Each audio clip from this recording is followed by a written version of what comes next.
hungry arms. Whoa, the hungry arms.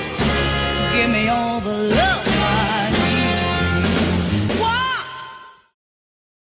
This year, Netflix released two of their Marvel Cinematic Universe tied TV shows. The first being the phenomenal second season of Daredevil, and now the second one being Luke Cage's premiere season. Luke Cage is a character I'm not all familiar with, and haven't really read much outside of events such as Civil War, and whenever he's appeared in Avengers or Spider-Man book or something. I've never really read anything about him, but I am kind of familiar with his origins as sort of this African-American icon from 70s and everything, but the series does a really good job of easing people into who Luke Cage is and who the people around him are. Given some of the themes associated with this show, so exploitation and African-American civil rights and everything, it does a fantastic job of keeping it broad, allowing easy access to people who maybe aren't in a way sort of affected by those themes or haven't seen them with their own eyes, such as people who maybe don't live in New York or near Harlem or anything, you know, people from around the world. The first 6 episodes, which comprise of the first half of the season, do a fantastic job of introducing all the key players in this series and what I imagine will be other series such as the second season and the upcoming Defenders series, which will be going to air I believe next year. The highlight of these episodes was the third and fourth,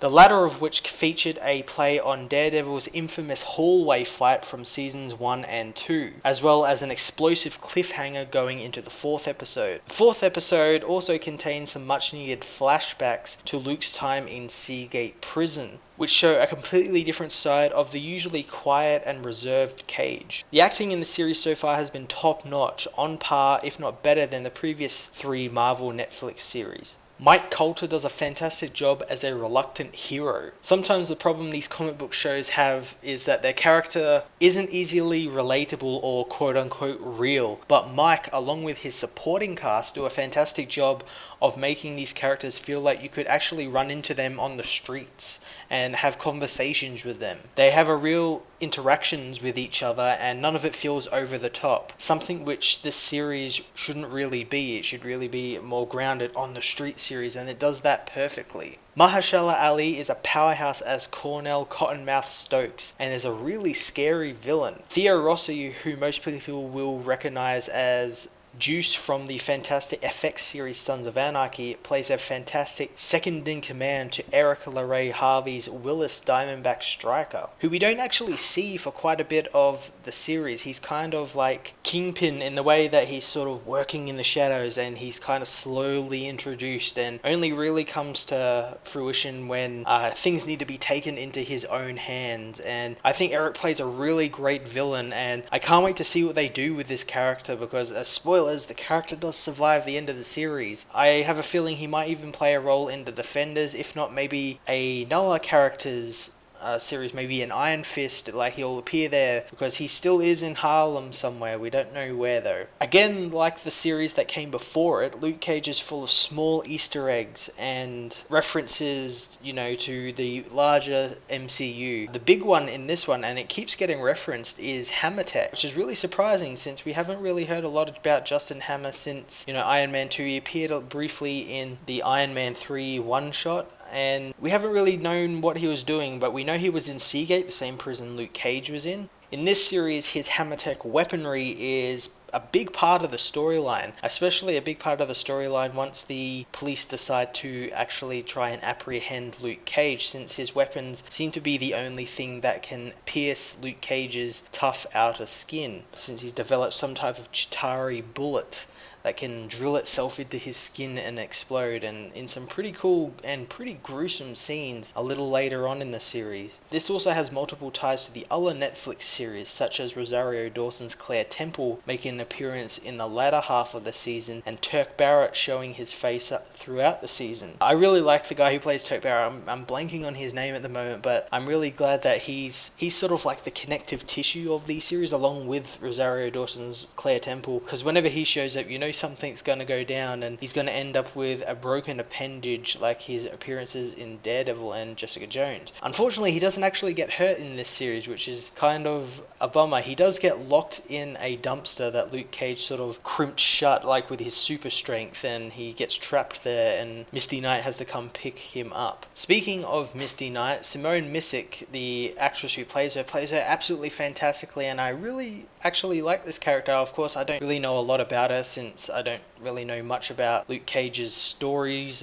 apart from his origin, but she plays a great sort of love interest, sort of team member to Luke Cage, which I really liked. Also, Alfre Woodward as Mariah Dillard, or the cousin of Mahershala Ali's Cornell, plays absolutely a fantastic bitch in this series. Like, her character has no redeeming qualities whatsoever, and just from the moment she appears on the screen as like that politician who's, you know, smiling, and like and there's this great scene where she's at a it's sort of like a food drive sort of thing for kids and everything, and she's pretending to hug them and everything, and then once the cameras stop rolling, her assistant gives her some hand sanitizer, and she's sort of like, I touched the unwashed masses and everything. Like, she plays absolutely fantastic bad guy, and all through the series you're like, oh god damn that bitch, absolutely fantastic, and I'm really hoping we get to see a bit more of her. We also have Frank Whaley, who plays Raphael Scarf, and he plays a really fantastic role in this as well. He's only in a couple of episodes, but he gets mentioned all throughout the series, and he's really cool. I really like him. He's a really great character actor.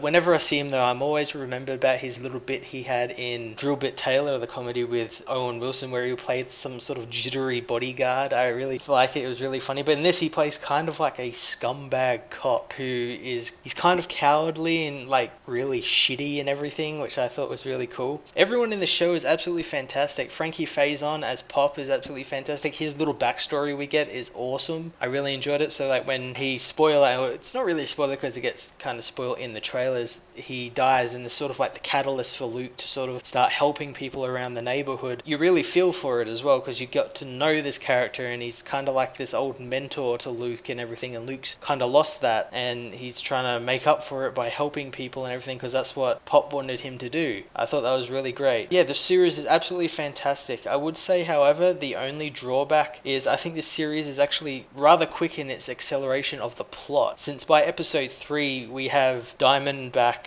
providing weapons to Cottonmouth, and Cottonmouth using them to destroy a building Luke Cage is in, and sort of attacking Luke Cage and sort of responding to what he's been doing and everything. It kind of felt really rushed. It kind of felt like that thing should have been something maybe happened in the middle of the storyline, and you know, compared to Daredevil and Jessica Jones, this plot could have benefited by probably slowing down a touch. But all in all, it's a fantastic entry in the Marvel Netflix show, and I can't wait to see what they're going to do with Iron Fist later on next year. I'm going to give this series a 9 out of 10.